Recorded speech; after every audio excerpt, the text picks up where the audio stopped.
Olá, amigos do Grupo Pra e parceiros da Ouro TV. Estamos aqui em mais um episódio do nosso Cafezinho Jurídico. Antes de mais nada, eu vou pedir para vocês compartilharem, ativarem o sininho, curtirem, comentarem, trazerem opções pra gente de novos convidados. Espero que vocês gostem do episódio de hoje, né, Charles? Sim, hoje será um episódio sensacional, como sempre.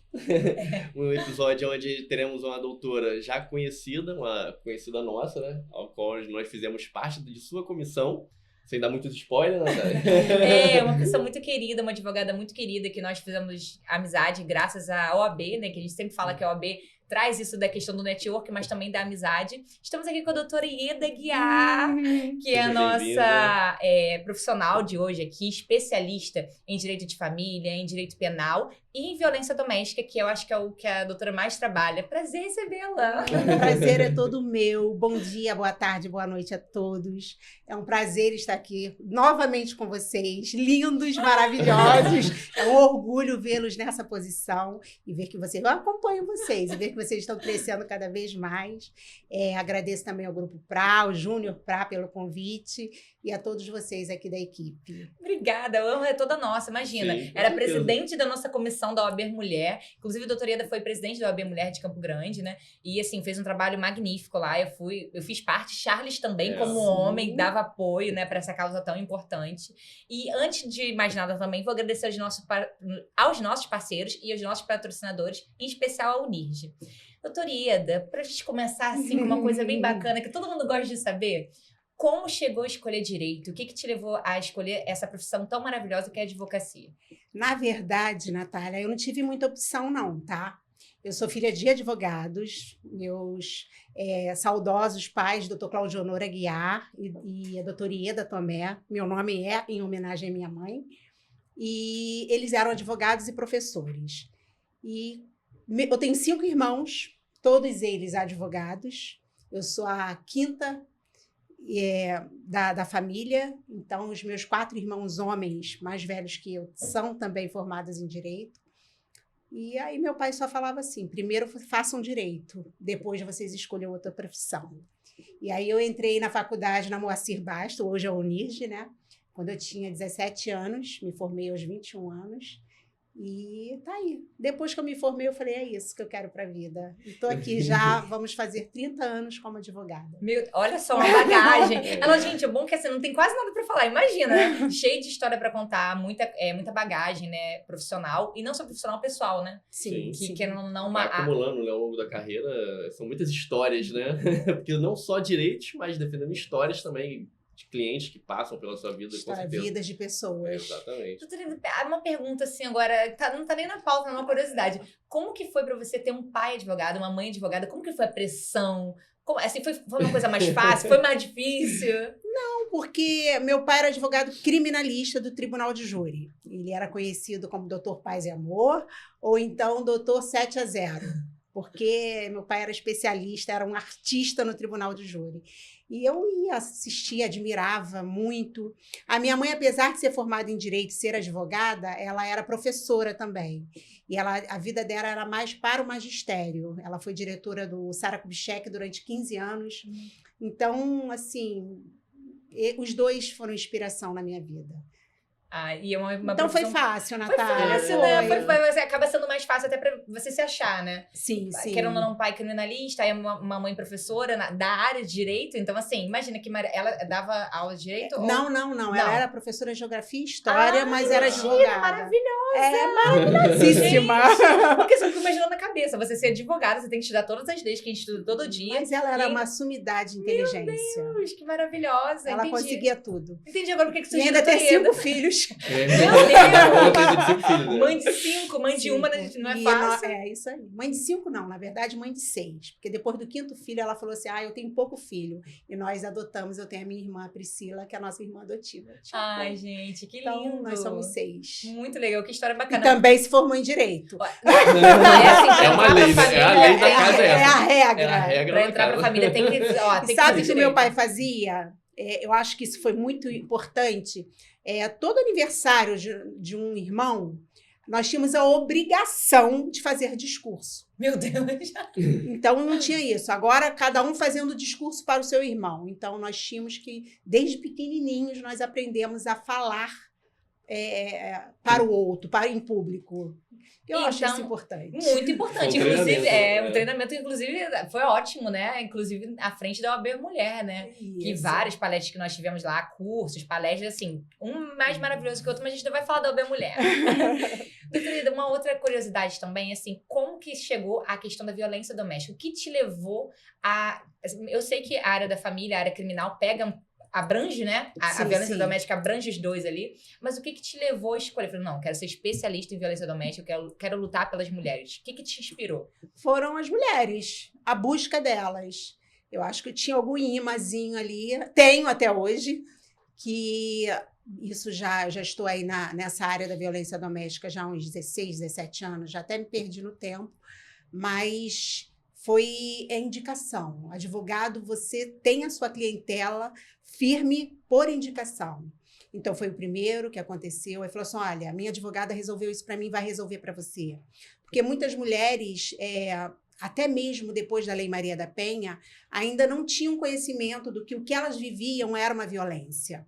Então, a única coisa que elas falavam era, eu quero divórcio, eu quero a separação.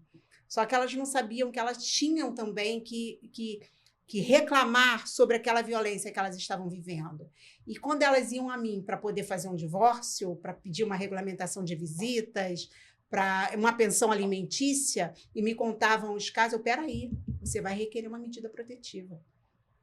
Então, isso daí foi... Elas não sabiam que elas tinham direito, elas não sabiam que estavam sendo vítimas de uma violência doméstica, porque, infelizmente, as mulheres achavam normal serem agredidas por seus maridos, né? Elas achavam que isso fazia parte da cultura machista, do matrimônio ali, né? Iam deixando e não sabiam que elas poderiam puni-lo de alguma forma. Então, mas só que aí eu falava, não, vamos punir. Ele não vai fazer o que fez com você e sair impune dessa. Sim, muitas das vezes acha que somente o afastamento é uma medida de proteção, mas... Acha que só o divórcio? Divorciei e acabei o problema. Não acabou. Ainda mais quando você tem filho, que aí é um vínculo eterno.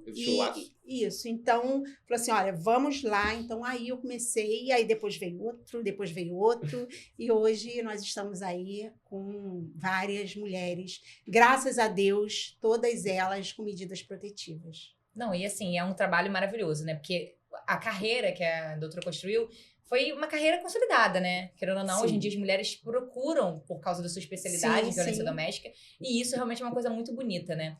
Doutora, indicam, Natália. Os amigos indicam, falam, olha, quem resolve isso lá é a doutora Ieda. Eu fico feliz. Não seria assim... Eu gostaria do dia que falasse, olha, não tem mais violência contra a mulher. Sim.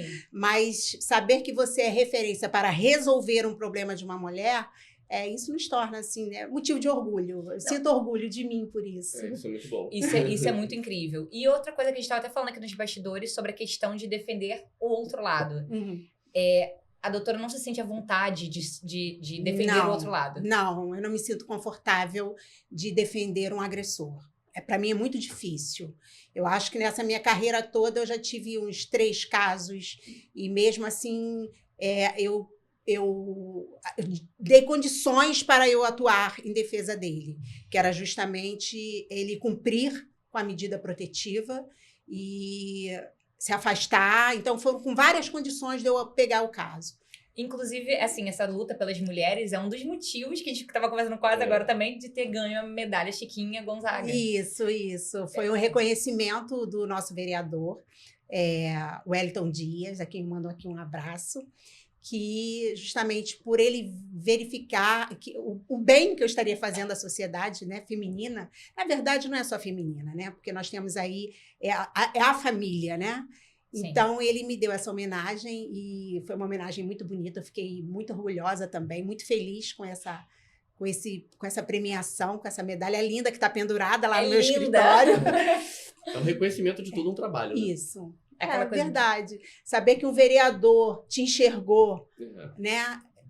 Como alguém, como uma mulher que está... Porque a medalha Chiquinha Gonzaga é justamente para mulheres... como alguém, e poucas são as que já receberam essa medalha. É uma honra mesmo, uma é uma honra. honra. E é uma medalha Reconhecimento, lindíssima, lindíssima. E, assim, a gente também fica muito orgulhoso de ter uma advogada assim tão brilhante nessa área, pertinho da gente, ter vindo aqui no nosso café jurídico, ter aceitado o convite e estar aqui passando essas informações pra gente. Doutora Ieda, teria algum caso assim muito emblemático que na sua carreira que possa dividir com os colegas, assim, respeitando o anonimato? Olha, todos os casos, para mim, apesar de eu já estar atuando há muitos anos, todos os casos mexem. Por mais que a gente acabe criando um escudo protetor, porque nós, como advogados, nós não podemos nos envolver com os clientes, né? Eles não estão ali para querer alguém que chore com você. Eles estão ali para procurar alguém que te mostre um caminho. Então, nós criamos, assim, um escudo, né? Somos um pouco frios, porque nós não podemos sofrer com eles, senão nós não vamos ter discernimento do qual é o melhor caminho a seguir. Sim. Mas todos eles eu me emociono, não tem como você não se colocar no lugar da mulher. E foram vários casos assim bem impactantes para mim como mulher, mas que todos eles eu fiquei muito satisfeita de saber que eu consegui aquilo que elas precisavam, que é justamente desvencilhar do agressor, Sim. que é o mais difícil. E teve um bem recente agora, né? Pois é. Vamos falar desse bem recente que teve bem recente mesmo, porque agora no finalzinho de abril de 2025, então foi um caso assim bárbaro. Eu acho um caso bárbaro. Não tem problema de eu falar o nome, porque isso ficou na mídia e tá público isso. E a minha própria cliente, que é a Natália, sua xará, ela fez questão de falar quando o repórter da Record perguntou se ela queria esconder o rosto e omitir o nome verdadeiro. Ela falou, não, eu quero que todas as mulheres tenham a mesma força que eu e tenham a mesma coragem de chegar e fazer uma denúncia quando estiverem sendo vítimas de violência doméstica. Então, ela é uma menina, ela tem 25 anos, para mim é uma menina, quase a idade da minha filha, e o caso dela foi bem bárbaro, foi bem impactante, porque ela vinha num relacionamento, ela namorou o Vitor, que está preso, namorou durante 2 anos e ela viu que no final do relacionamento que ele já estava mudando o comportamento, né? Porque no início tudo flores, depois quando a gente fala quando o narcisista não aguenta sustentar por muito tempo uma máscara, né? Então quando ele já estava nessa fase de não segurar por muito tempo, aí ela identificou os primeiros sinais, e é isso que eu sempre falo. Às vezes as pessoas falam, você sempre fala isso. Mas é porque é necessário sempre falar isso. Exato. Mulheres, identifiquem os primeiros sinais do abuso. Identifiquem aquela voz mais alta, identifiquem quando um homem fala, não gosto da roupa que você usa, não quero que você saia com suas amigas, sua família está atrapalhando o nosso relacionamento, aquele chutãozinho embaixo da mesa, um puxãozinho de cabelo, o tratamento de silêncio. Esses são os primeiros sinais do abuso. Sinais sutis, né? São aqueles sinaizinhos que a mulher fala, que fofo, ele está com ciúme de mim, é porque ele gosta de mim. Não é. Isso não é saudável para uma relação. Esse é o início de um relacionamento abusivo. Então, ela conseguiu identificar e ela terminou a relação. Só que ele não aceitou. Ele começou, depois de algum tempo, ele começou a mandar mensagens pelo Twitter, pelo WhatsApp, e coisas assim. Quando a gente lê, a gente se assusta com a forma que ele fez. Ele dizia que não colocava o nome dela, mas todos sabiam que era direcionado a ela. Que seria uma morte lenta e dolorosa, e que colocava nome de remédios que poderiam matar a pessoa. E foi assim uma coisa, então ela se sentiu ameaçada. Então, em janeiro, ela requereu uma medida protetiva no juizado da violência doméstica, foi deferida, só que o advogado dele, inclusive, disse que ele iria cumprir essa medida protetiva, só que agora, em abril, no finalzinho de abril, ele foi até a casa dela, e tudo premeditado. Ele estudou muito como seria o ataque, e para você ver a maldade que ele teve, né? A premeditação que foi feita, ele entrou na casa dela enquanto ela dormia, isso 1h da manhã, da madrugada, e tentou enforcá-la, entrou no quarto dela, tentou enforcá-la. A sorte é que naquele dia a mãe dela estava lá e usou máquina de choque nela. Ela ficou toda ferida de choque. E a mãe veio para tentar salvar e também foi mais uma vítima. Ele agrediu a mãe com socos no rosto, com chute, com choque. E foi assim, ela diz para mim que foram minutos de terror. E realmente, se a gente for ver, ela sofreu ali. Ela falou assim, eu estava vendo que eu ia morrer. E eu queria salvar minha mãe, porque eu via ele chutando a minha mãe, batendo no rosto da minha mãe, e o que eu ia fazer? Ele grande, ela, uma menina pequena, e a mãe sofrendo ali, então foram minutos de terror. Mas ele fugiu e deixou para trás uma mochila. A mochila tinha 2 litros de gasolina e um isqueiro. E já montado no quarto tinha uma besta, né, que é aquela flecha de sequência, e um martelo. Então, por aí vê que ele queria primeiro torturá-la na cama, com choques, enforcar, e depois fazer... o que ela falava que ele faria era dar muita flechada nela e depois colocar fogo. Tal como aconteceu com aquele caso, com aquela menina na estação de trem, que o ex-marido fez isso com ela, tacou gasolina e fogo. Então, assim, era o que ele pretendia fazer. Ele fugiu, deixando esses indícios. Ela fez o registro de ocorrência e me procurou depois desse registro de ocorrência. Isso foi a mídia, foi no programa da Record. E quando ela me procurou e trouxe o registro para mim, ela falou assim, olha, os policiais falaram que era para eu aguardar, que o oficial de justiça entraria em contato comigo. Só que quando eu vi, eu falei assim, olha, ainda bem que você nos procurou, porque não tem pedido de medida protetiva aqui, porque você já tem uma medida protetiva a teu favor. Então, eu tive que correr contra o tempo, porque ela estava temendo. E ela tinha motivos de sobra para temer contra a integridade, contra a vida dela, né? Sim, ele quase conseguiu, E né? não só dela, como da mãe dela, né? Inclusive. Então, eu tive que ser muito rápida, e quando eu me deparei com o processo, eu vi que o processo estava arquivado. Um processo que a medida protetiva foi deferida em janeiro, com 6 meses, já estava no arquivo. E isso era uma sexta-feira, imagina para o advogado, Natália, se deparar com um processo arquivado, numa sexta-feira, já no final do expediente, onde a grande maioria dos juízes não comparece. Então, eu tive que pedir o desarquivamento, tive que elaborar uma petição muito bem elaborada para conseguir comprovar o descumprimento da medida protetiva. Então, nós despachamos com o juiz e conseguimos a decretação da prisão dele. E aí, sim, foi a mídia também, e com a foto dele, onde conseguimos identificar a população, né? Identificar quem era. E ele sabiamente se entregou e está preso hoje. Se entregou na 42ª Delegacia na Barra e está preso. Nossa, que atuação, né? Tivemos que ser rápidos. Muito rápidos, porque assim, querendo ou não, mais um dia ela realmente poderia estar morta, sim, né? Sim. Porque ele quase conseguiu vitimar ela e a mãe dela. A mãe dela. Então, assim, a interferência da mãe ali, né? Sim, foi Deus que deixou aquela mãe naquele dia na casa, dormindo ali, para poder salvar a filha. Coisas de mãe, né? Coisas de mãe, Coisas né? É uma coisa assim que a gente não explica. Não explica, é uma ligação realmente surreal. E você vê a importância de um advogado nesses momentos. Porque ela ia ficar esperando. Ela ia ficar esperando. Talvez não ia ficar esperando e nada ia acontecer contra ele, só contra ela. Então, é a importância de procurar um profissional, um advogado. E procurar um advogado que entenda do assunto.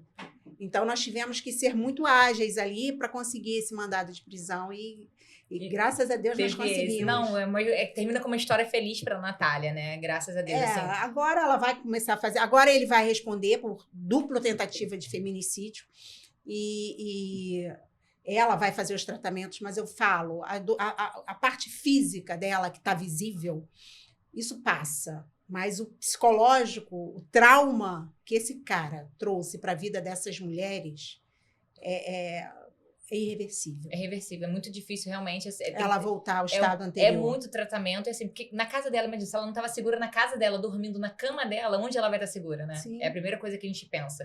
E a importância, inclusive, dessas conversas, né? Da gente alertar as vítimas, alertar as mulheres, como a doutora Mendes falou, elas não sabem, tem muita mulher que não sabe. Ah, começa com uma coisa boba e quando vê já tá uma coisa muito grave, aí acontece uma coisa dessa e às vezes não tem uma mãe ali para te acudir, não tem nada. Quantas histórias que a gente vê que não tem um final feliz, né? Sim. Não tem ninguém preso e às vezes nem um homem vai preso, que às vezes foge, tá foragido até hoje. A gente tem muitos casos assim. A importância disso e também a importância das varas especializadas, né, doutora? Sim. Dessa coisa de ter uma vara especializada em violência doméstica, que é uma novidade nos dias atuais, vamos dizer assim. Sim. É uma coisa que a gente não tinha antigamente, por causa da demanda mesmo, né, de conhecimento. E as DEANs, né, as delegacias especializadas, onde os inspetores, eles são preparados para esse tipo de atendimento.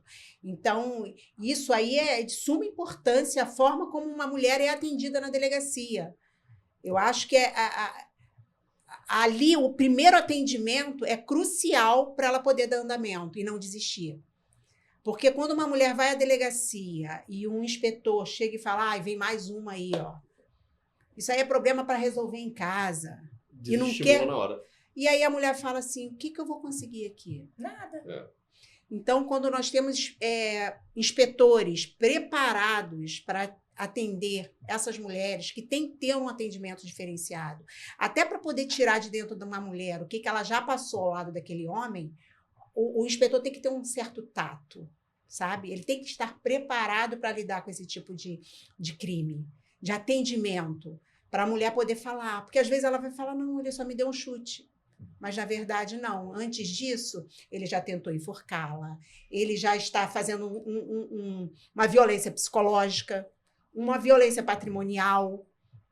E só uma pessoa preparada realmente, e eles são preparados, os inspetores da DEAN, eu sempre peço para que as mulheres procurem a DEAN. Qualquer delegacia pode ser feito o registro, mas ali nós temos profissionais bem preparados para poder atender esse tipo de vítima. Porque a mulher chega na delegacia, ela vai ser revitimizada novamente, ou Vai seja, ser. ali. Muitas são, aí desistem. Elas falam assim, olha, fui lá, fiquei esperando umas 4, 5 horas, um inspetor ficou me olhando com uma cara de raiva, eu vou embora. Isso acontece muito. Eu muito. não quero repetir tudo. Em delegacia comum, né? Em delegacia que não é DEAN, acontece muito porque, assim, não estão especializados naquilo ali. Então, e assim, pra mulher é muito ruim, né? Porque ela vai chegar ali e vai ter que contar toda aquela história. E aquilo é reacender tudo aquilo de ruim que ela passou. Então, assim, é por isso que do outro lado tem que ter uma pessoa realmente capacitada. Exatamente. Exatamente. É aquela coisa, inclusive tem muitas mulheres também, né, no atendimento. A gente tem muitas inspetoras, assim, mulheres, né? Porque eu acho que talvez seja até melhor, né? As mulheres ficam mais confortáveis, né?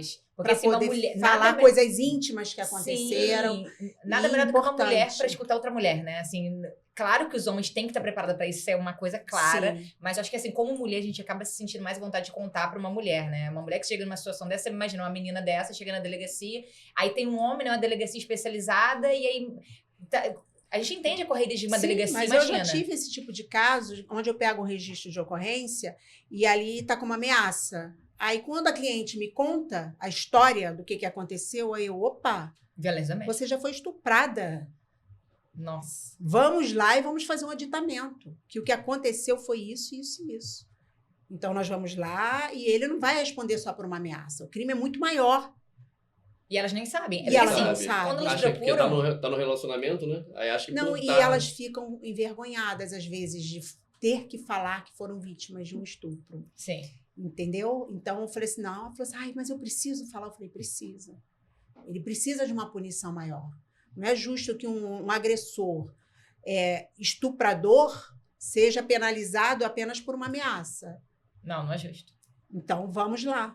Já que está na justiça, que a justiça seja feita e que ele pague por aquilo que ele cometeu. É a importância dessa questão da pessoa especialista, né? Você procura um especialista, vai saber te encaminhar para onde você tem que ir realmente. Ó, vai numa DEAN, aí já vai colocar o processo na vara que tem que colocar.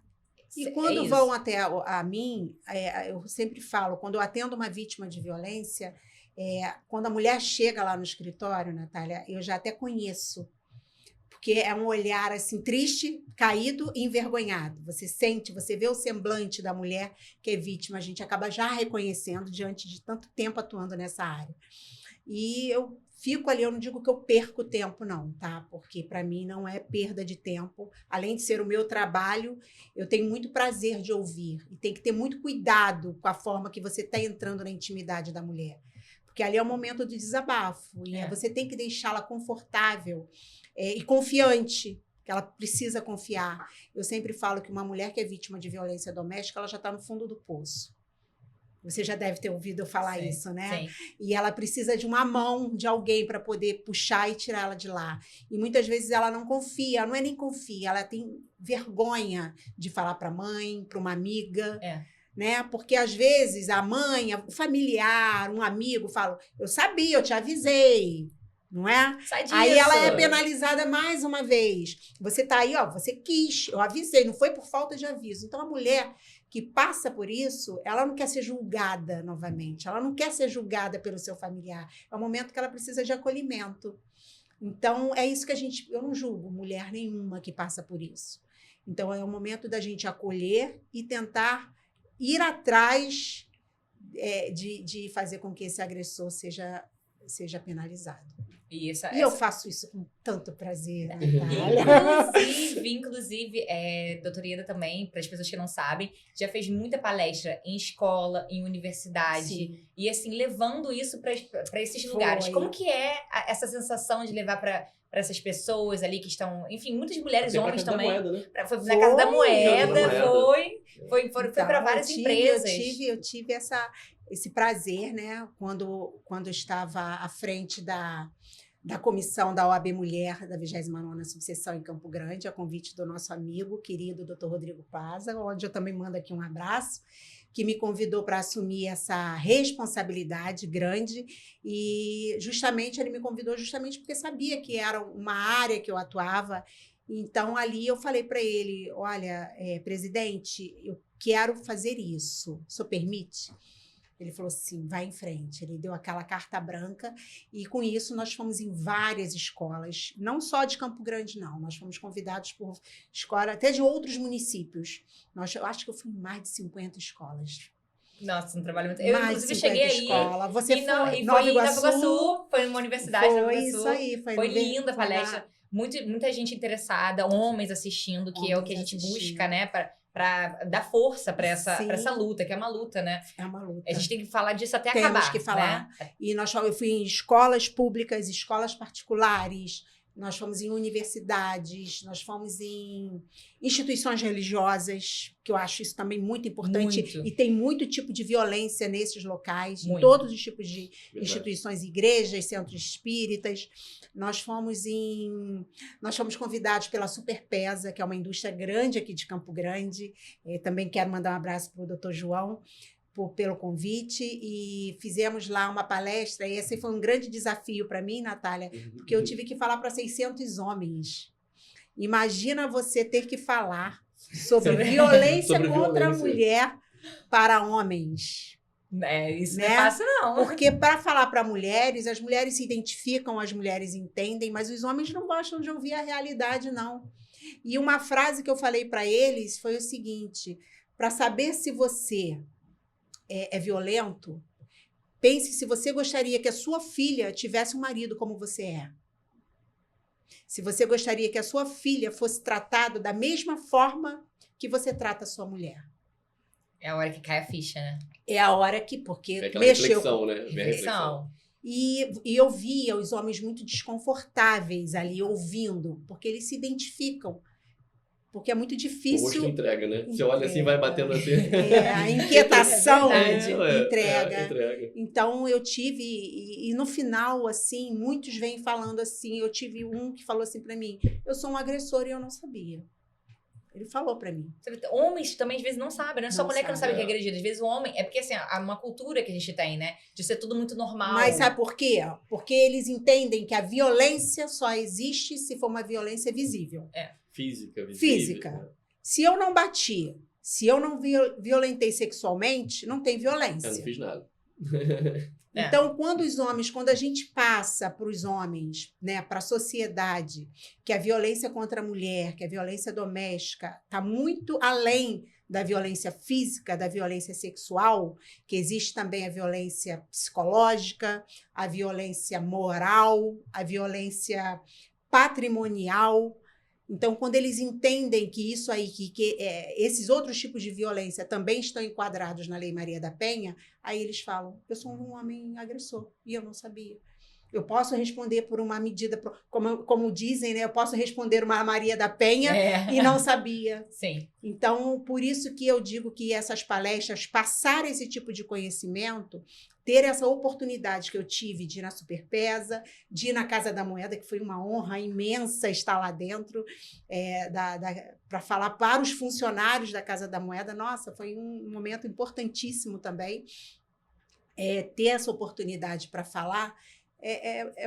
Deveria ter mais, sabe? Acho que nós deveríamos alimentar mais isso, porque as mulheres e os homens também, porque, como eu disse, às vezes o homem está cometendo ali um crime sem saber, porque os homens são machistas. Sim. Então eles estão reproduzindo aquilo que seus pais, que seus avós, que seus tios faziam com as mulheres. E nem percebem, então, eles muitas vezes nem percebem. Mas meu pai sempre fez isso com a minha mãe, isso é tão normal. E minha mãe aceitava. Então é normal, porque minha mãe também aceitava. Então, tentar conscientizar os homens que aquilo que os seus pais, seus avós faziam não é normal, que isso é um crime contra a mulher e um crime que pode gerar danos irreversíveis, porque um dano psicológico, às vezes a mulher vai ter que passar a vida inteira fazendo um tratamento para amenizar aquilo, porque voltar ao status quo antes é impossível. Eu acho que é irreparável, né? E por isso a importância, né, tão grande da OAB, por exemplo, a OAB vai à escola, acho assim, sim, sensacional. Nós tivemos a participação do Dr. Marcos, que era o presidente da comissão, maravilhoso, Dr. Marcos, da OAB vai à escola. Nós tivemos no Sara Kubitschek também, eu também fiquei emocionada lá, porque foi a escola que eu estudei a minha vida inteira, e estar lá depois palestrando para aquele teatro imenso, cheio de meninas e de rapazes também, falando sobre isso, foi muito importante na minha vida. E é um lugar assim, maravilhoso para atacar, que é onde a base perfeita para você atacar, que é justamente nessa idade. Mas isso, Charles... Acho que mudando a mentalidade ali, para você não ter um agressor lá na frente. Eu falo isso.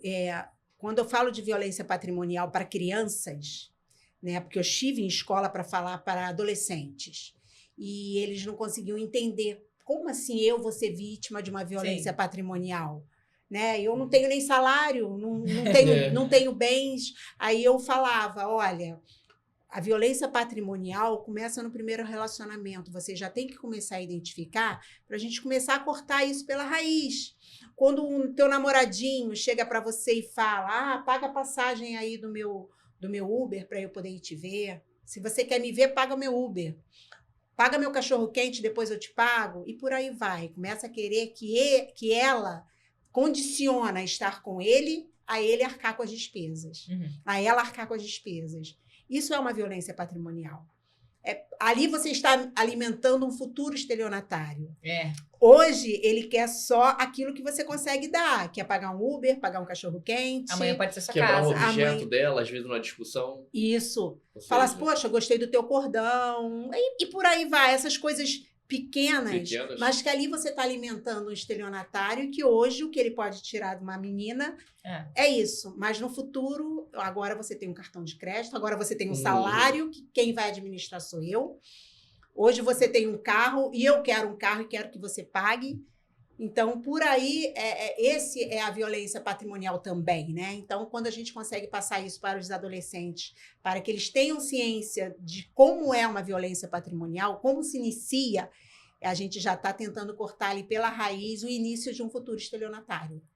E a doutora estava até falando para a gente nos bastidores, tem uma nova modalidade, né, agora de violência, né? Pois Essa modalidade que é a violência vicária. É a violência vicária, que é justamente quando o agressor, né, ele utiliza de terceiros, na sua grande maioria dos filhos em comum, para poder atingir a mãe. E isso acontece muito até quando já existe uma medida protetiva de afastamento, porque a medida protetiva e fica consignado isso, inclusive, na decisão, que é em relação à mulher. Ele não pode se aproximar da mulher. Não dos filhos. Mas, por favor, respeite, se tiver filhos em comum, que tem que ser respeitada a regulamentação da convivência. Então, muitas vezes, como forma de vingança, até por uma medida protetiva, porque ele fala, pô, agora estou respondendo o processo criminal por tua causa. Aí, no momento daquele período de convivência, ele manipula o filho contra a mãe. Né? E quando não manipula, que a gente chama de alienação parental, né?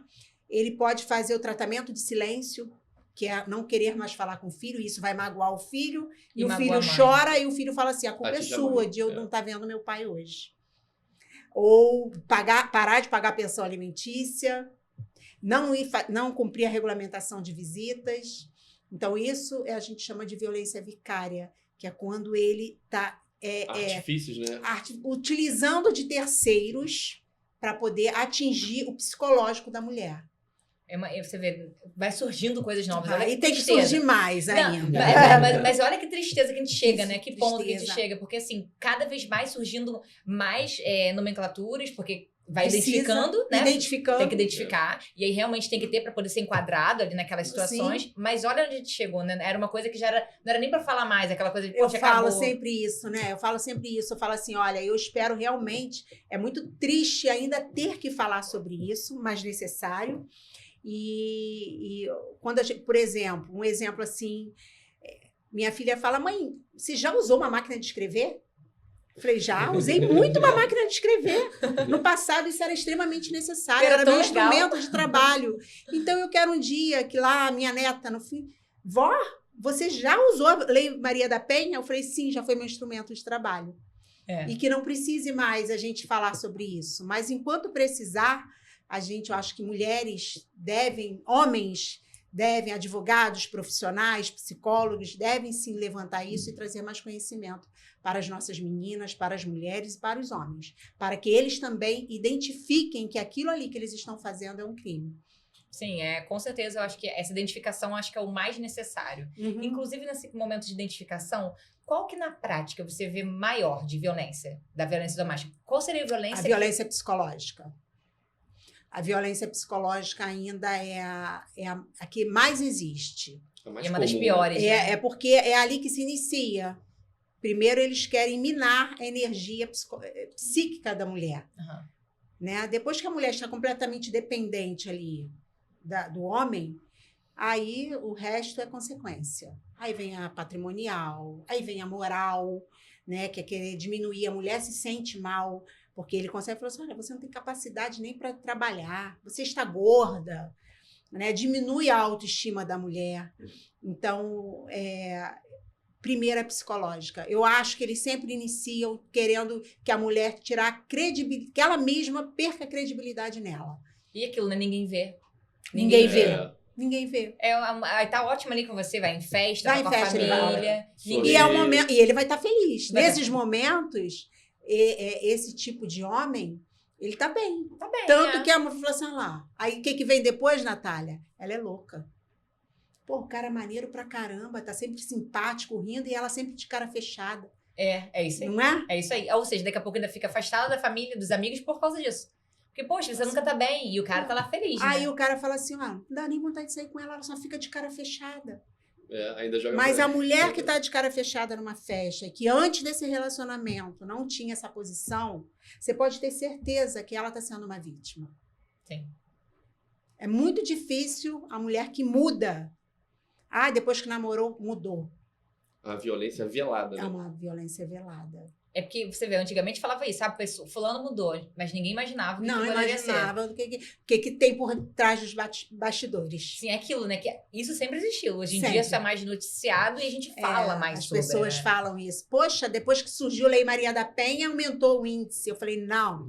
Depois que teve a Lei Maria da Penha, e depois que as mulheres passaram a ter conhecimento de que aquilo que elas estão vivenciando é uma violência e que elas têm que levantar as vozes, porque as mulheres precisam levantar as vozes, aí sim o índice de violência aumentou, porque é o índice registral, é o que consta nas delegacias.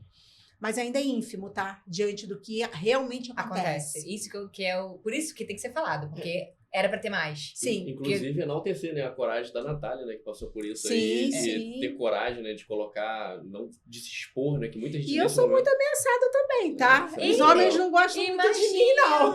Imagino! Aquela sua advogada lá, ó. A culpa é dela, é ela que tá botando coisa na sua cabeça. Porque ainda Porque tem... é mais fácil para eles terceirizar a culpa, né? aquilo que eles fazem do que eles assumirem que eles são um problema. Então, eu falei assim, a culpa é da sua advogada. Se não fosse ela, a gente já estava bem de novo. Quantas vezes nós já brigamos e ficamos bem? Você vê. Quantas vezes você já foi vítima, eu te espanquei, eu te bati, eu te violentei e você aceitou? É isso.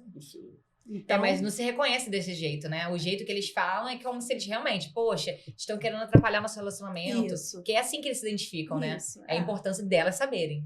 Que se um homem não tem a noção, a mulher tem que ter, né? Sim, sim. Inclusive, assim, o que deixaria para as pessoas que assistem a gente? Porque muitas pessoas assistem que não são advogadas, não entendem nada. O que é medida protetiva?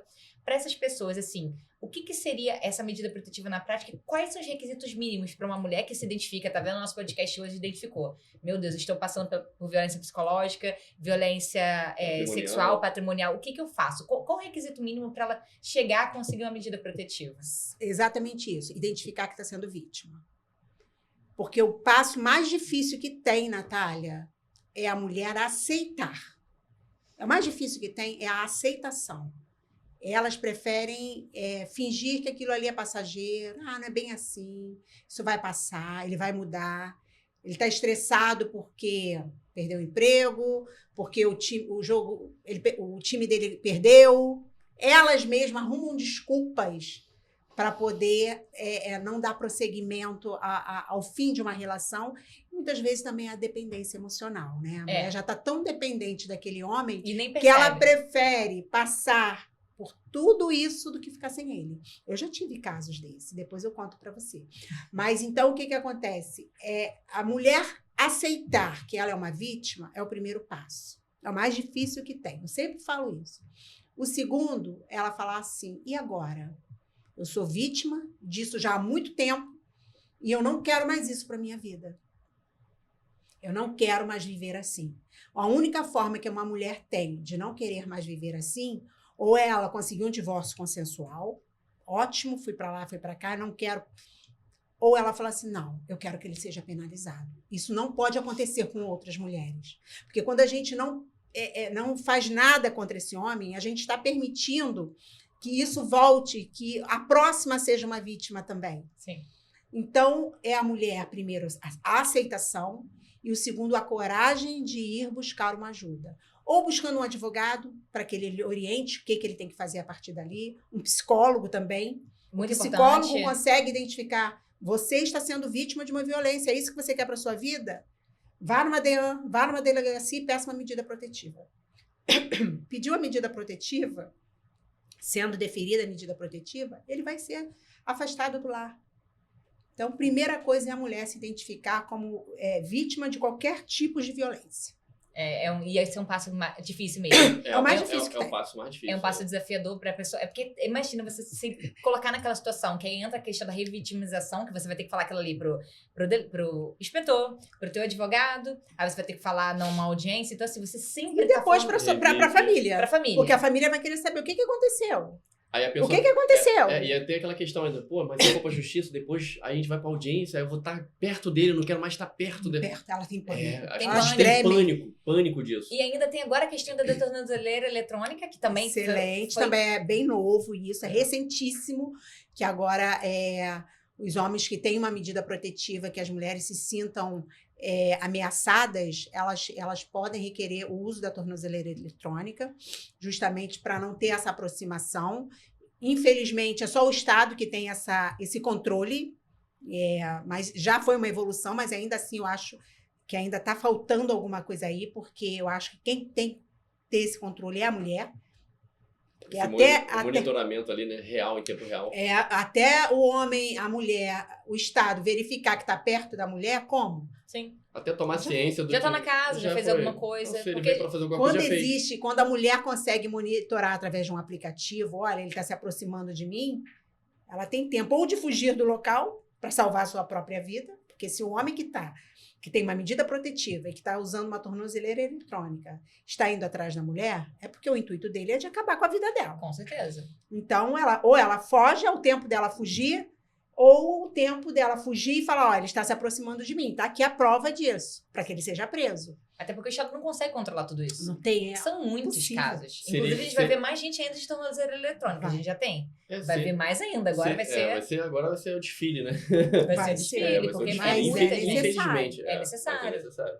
acho que isso vai inibir um pouco, mas o homem que está decidido a cometer alguma coisa contra uma mulher, não vai, a tornozeleira não vai frear. Não vai. Eu também acredito nisso. Eu acho que importante seria ou um aplicativo ou até mesmo um dispositivo, como aqueles que tem, por exemplo, em shopping, né? Onde nos dão aquele dispositivo, toca aquele alarme para avisar que está pronto. Sim, hoje. tem que Seria ter tivesse... alguma coisa onde a mulher possa imediatamente Exatamente. constatar a aproximação. Se ela anda com alguma coisa pendurada na chave, um bip, alguma coisa, que quando batesse a distância do GPS com aquele aparelho, que o aparelho vibrasse, apitasse. Mas eu acredito que isso não vai demorar, não. Porque isso seria sensacional. Está evoluindo com uma rapidez muito grande, graças a Deus. Graças isso a justamente pelo índice que está tendo de reclamações. Então, as mulheres precisam.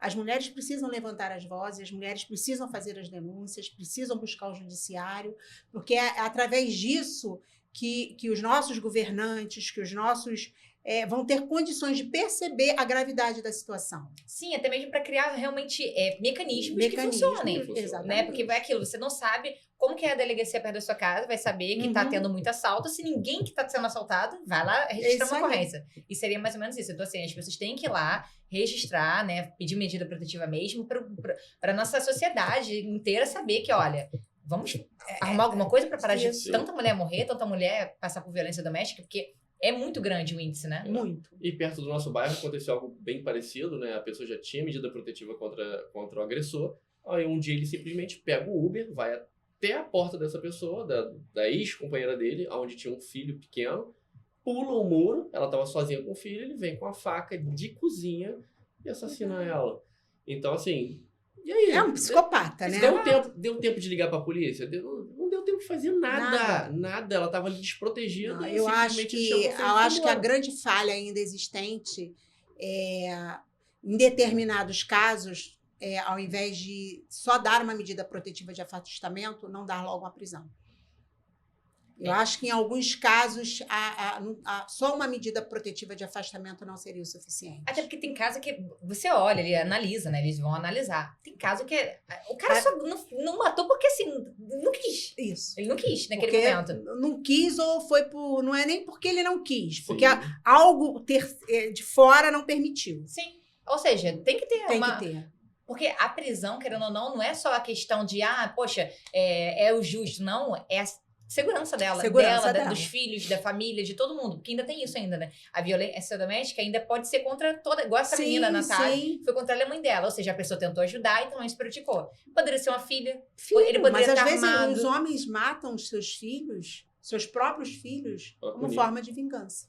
Imagina, esse rapaz mesmo, ele poderia estar armado, matava ela, a mãe ou o pai, aí se tivesse um filho, que é o que a gente às vezes vê acontecendo, né? Então, a importância de realmente ter medidas efetivas ali. Medidas efetivas e principalmente das mulheres terem coragem. A gente tem que levantar essa bandeira sempre. Sim, mas eu levanto. Eu sei. Meu grupo de mulheres levanta, então é isso que a gente precisa. Tem que ser de mais mulheres que levantem essa bandeira e que levem conhecimento para outras mulheres. E dá um máximo de notoriedade também a esse tipo de situação. Né? Muitas das vezes as pessoas não querem, não quero deixar isso público. Mas assim, você vai fazer um bem a muitas pessoas. Você está salvando outras mulheres. Você está salvando outras pessoas, exatamente. Outras famílias, na verdade. Não é porque quando a gente salva uma mulher, a gente está salvando uma família. Sim. E seria muito interessante, né? Já pensou se tivesse um cadastro de agressores, onde você vai lá e consulta o CPF dessa pessoa, o nome completo dela, né? Então, existem algumas instituições, inclusive, que elas requerem uma certidão e elas não admitem como funcionários homens que estejam respondendo pela Lei Maria da Penha. Ou seja, não precisa nem ser condenado, nem basta estar respondendo. Isso. Inclusive a OAB também está com isso agora. A OAB tem essa questão agora da prova, né? De fazer a prova da ordem. Sim. Fazer a prova da ordem, dependendo se for condenar, não tem como conseguir, isso. vai terminar a faculdade. Acho que nem o concurso público. Nem concurso né? público. Isso é muito importante. A Sim. ordem não tinha isso, né? Mas assim, é uma Sim. coisa nova, ótima. Como a gente vai ter como advogado defensor ali um agressor. Um agressor. Imagina, Exatamente. quem ele vai defender, né? A gente tem até Agora, medo. imagina também se advogado que for agressor deveria também perder a carteirinha, né? Sim, eu Perde a acho carteira justo. da OAB, você não tem condições de estar aí defendendo. Porque assim, querendo ou não, é uma coisa que mexe com toda a sociedade. Sim. Mexe mesmo. E assim, é toda estrutura, saúde, É questão de segurança. saúde pública, né? Não, Sim. saúde pública. Sim, Segurança saúde pública pública. também, porque olha só, olha o tanto de coisas que acontecem no Rio de Janeiro, criminalidade, assim, comum, né? Não tô nem falando de violência.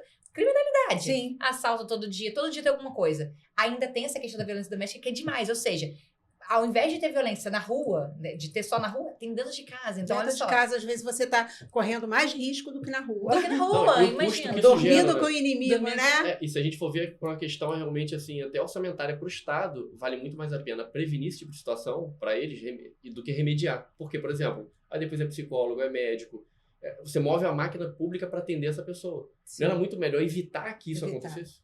Do que Então, deixar que aconteça o para depois evitar fazer algo? hoje é justamente fazendo programas de conscientização. Exatamente. E eu preciso falar uma coisa que eu acho importante, porque muitas pessoas acham também, Natália, que quando a gente fala de violência doméstica, a gente está falando só de casal, né? É. De marido e mulher. E às vezes a violência doméstica é cometida da sua mãe contra você, do seu pai, do seu irmão. Então, todos esses tipos quando a gente fala em violência doméstica, os tipos de violência doméstica, psicológica, sexual, patrimonial, todos eles, não obrigatoriamente, são só cometidos pelo seu companheiro, pelo seu namorado. Sim. Às vezes pode ser cometido pela sua mãe, pelo seu pai, pelo seu irmão, pelo seu tio.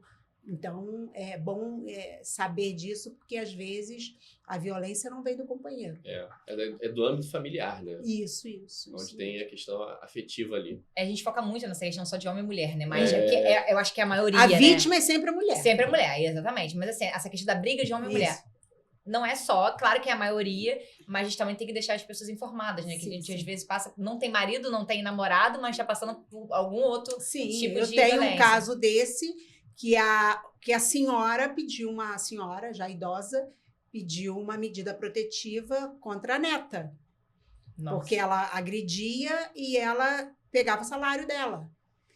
Para você ver que é de mulher contra mulher, avó contra neta. Patrimonial e violência física, Patrimonial né? física. Meu Isso Deus, aí. gente, que tristeza, né? Agora, assim, uma curiosidade, acho que todo mundo tem. A gente tá chegando no Ah. final, não dá nem pra acreditar. O Jonathan me avisa ali 50 minutos. Ele me avisa assim, ó, tá Sério? acabando, né? Passa muito rápido, ainda mais quando a gente tá com um papo gostoso, né? Não, Demais, passou muito rápido. passou muito rápido. Eu tava aqui, eu olhei assim, oxe, Gente, Mas sabe por quê? É um tema que você sempre vai querer saber mais. É um tema que a gente fala que, infelizmente, é um tema atrativo. Que Sim. vivenciamos, né, no dia a dia. Porque é uma coisa que a gente vê. Eu falo, quem não é vítima? Tem alguém na sua família ou conhece alguém que é vítima e consegue. Quando a gente fala dos sinais, dos Se tipos. identifica. Ih, aquela lá está sendo vítima. É isso. É que Então- se liga a TV, já vê Sim, também sim, algo. sim, Então, sim. assim, Por isso que acaba sendo muito, muito bom falar sobre o assunto com uma especialista, né? Mas assim, agora uma curiosidade que eu acho que todo mundo deve ficar pensando, né? Que é uma curiosidade que eu tinha também, a gente já conversou uma vez sobre isso.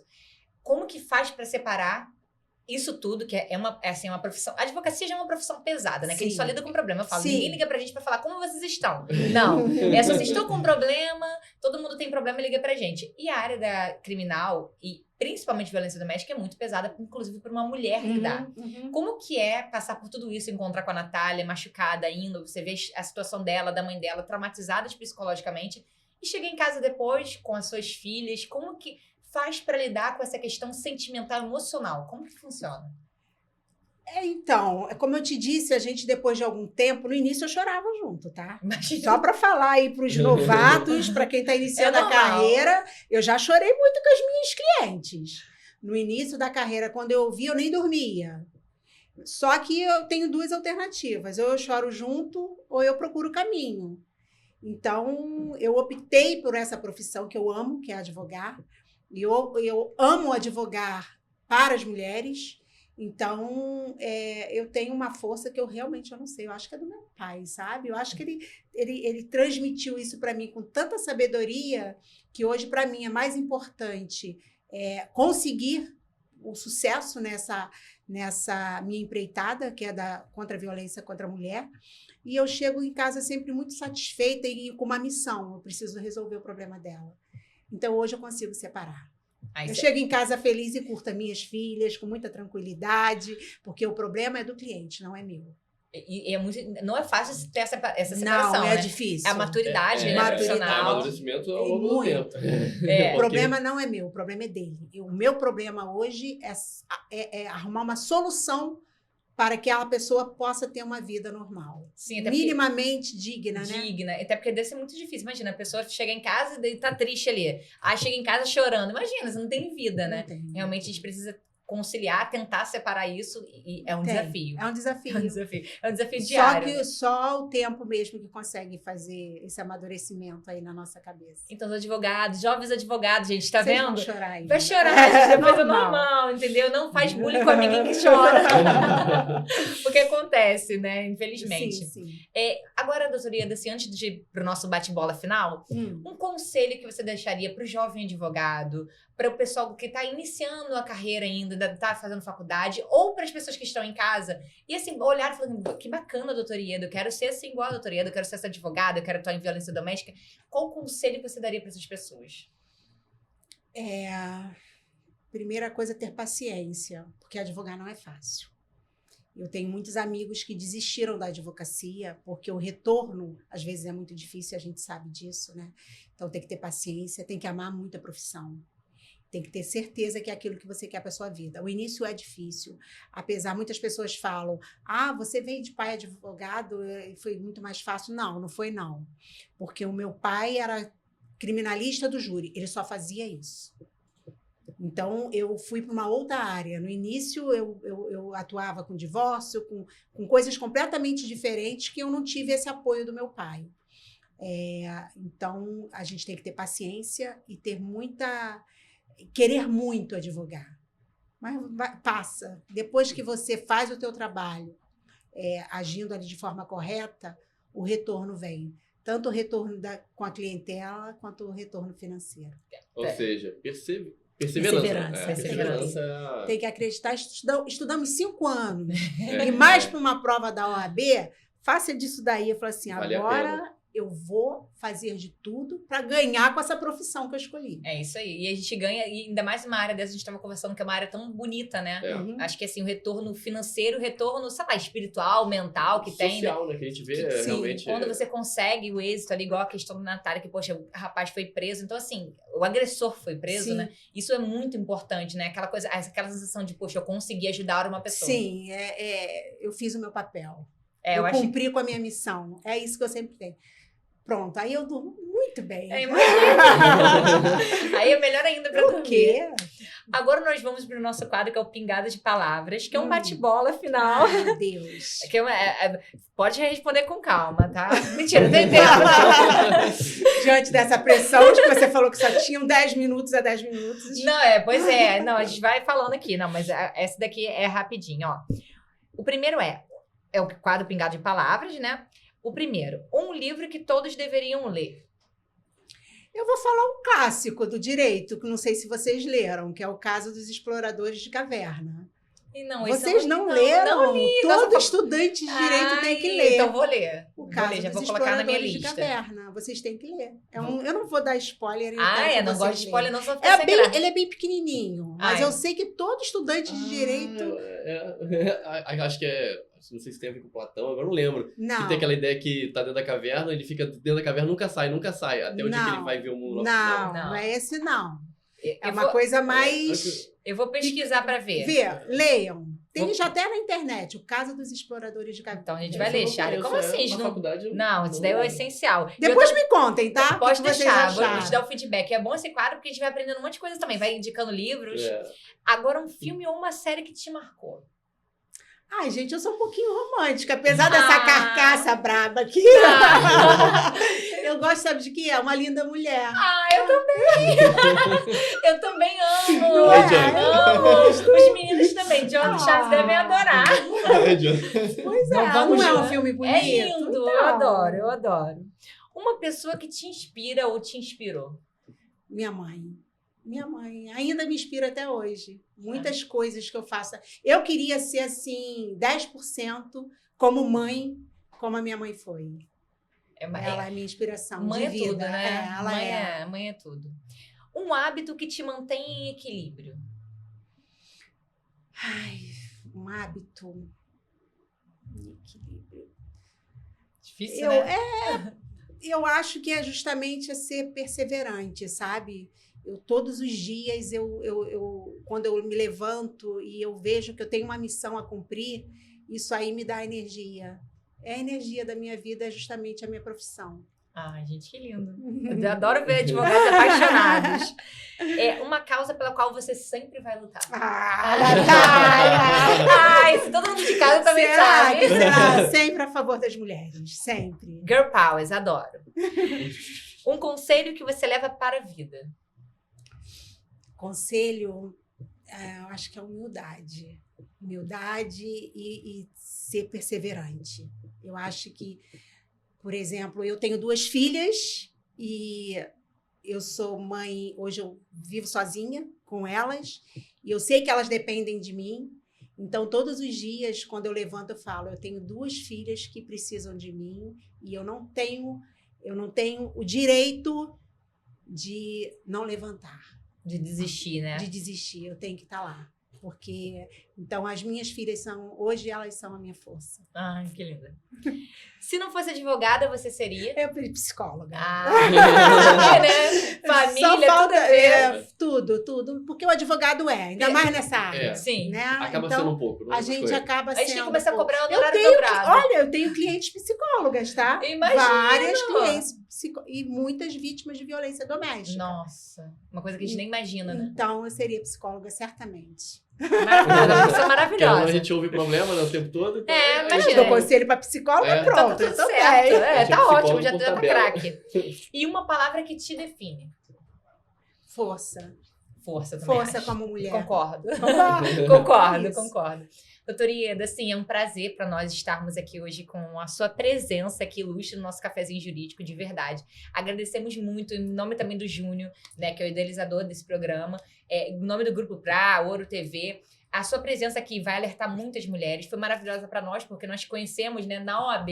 Ali, a gente no início ali da advocacia, ainda estamos no início, mas assim, aquele início, acabamos de chegar e assim, nos recebeu super bem. Fomos E nós muito bem recebidos. somos muito gratos por isso, né? Participamos ali da OAB Mulher. Para mim foi um aprendizado como mulher. Ver uma outra mulher mais experiente na advocacia e, assim, levando aquilo para outras mulheres que não sabem, às vezes, nada sobre aquilo ali. Sim. Então, a gente só tem a agradecer a sua presença aqui, ter tirado um tempo na sua agenda, que eu sei que é corrida, para vir falar com a gente. um prazer. O prazer é todo meu. Sempre, você sabe disso, Natália e Charles, que sempre para mim é muito prazeroso poder falar sobre isso. Então, eu que agradeço mais essa oportunidade de poder passar um pouquinho para o público de vocês, para o público do Grupo Pra. Agradeço ao Júnior e sempre que vocês precisarem, porque assim, não falei nada não. Pra mim, eu não falei nada não, tá? Não, eu adoro quando a nossa pauta não termina nunca. Eu falo, gente, olha eu só. tava cheio de casos assim pra falar. Cadê, gente? Só contei um. Tem que vir mais vezes. É bom que Pois fica é. sempre aquele gostinho de quero mais. Inclusive, doutora, deixa para as pessoas de casa seu Instagram, onde podem te encontrar, né? Para ver. Eu sei que você posta muita coisa. Inclusive, a sua entrevista tá lá, né? Sobre o caso da Natália. Sim, e o meu Instagram, eu acho que é adv.iedaguiar. Ah, E perfeito. lá nós temos vários. Eu fiz vários vídeos já sobre violência contra a mulher, justamente de conscientização. Então, quem quiser nos acompanhar, nos seguir, vai ser um prazer. E também elucidar qualquer dúvida. Eu recebo muito direct de mulheres que pedem informações e falam, e é sempre um prazer poder responder. E agradeço a vocês. Vocês são lindos, vocês são maravilhosos. Você que é linda! São irmãos lindos. Obrigada! Ao irmão. Vamos aí fazer os irmãos. Muito obrigada mesmo, Charlie. Que honra pra gente, né? Foi muito bom o Sensacional, bate-papo. bate-papo maravilhoso, como sempre, né? E passou Tanto voando. fora, Até tanto o Jonathan fora falou, como- passou voando. Gente, o Jonathan é o nosso videomaker aqui. Ele fica analisando tudo, aquele que muda tudo. E pra gente realmente é um prazer. Agora falando com o pessoal de casa, gente, o nosso cafezinho jurídico vai ao ar todo sábado, às 19 horas. Então, assim, fiquem ligados. Sempre tem um convidado maravilhoso. Vocês viram hoje a doutora Ieda Guiar. Então, assim, deem o like, Ativem o sininho. Obrigada novamente à nossa patrocinadora Unirge, né? E outros patrocinadores também aqui do Grupo Prada, Ouro TV e do Cafezinho Jurídico. Agradecer a todos vocês e convidá-los para o próximo programa, que com certeza vai ser maravilhoso. Espero que vocês fiquem bem, fiquem com Deus. Um beijo. Até logo. Tchau, gente.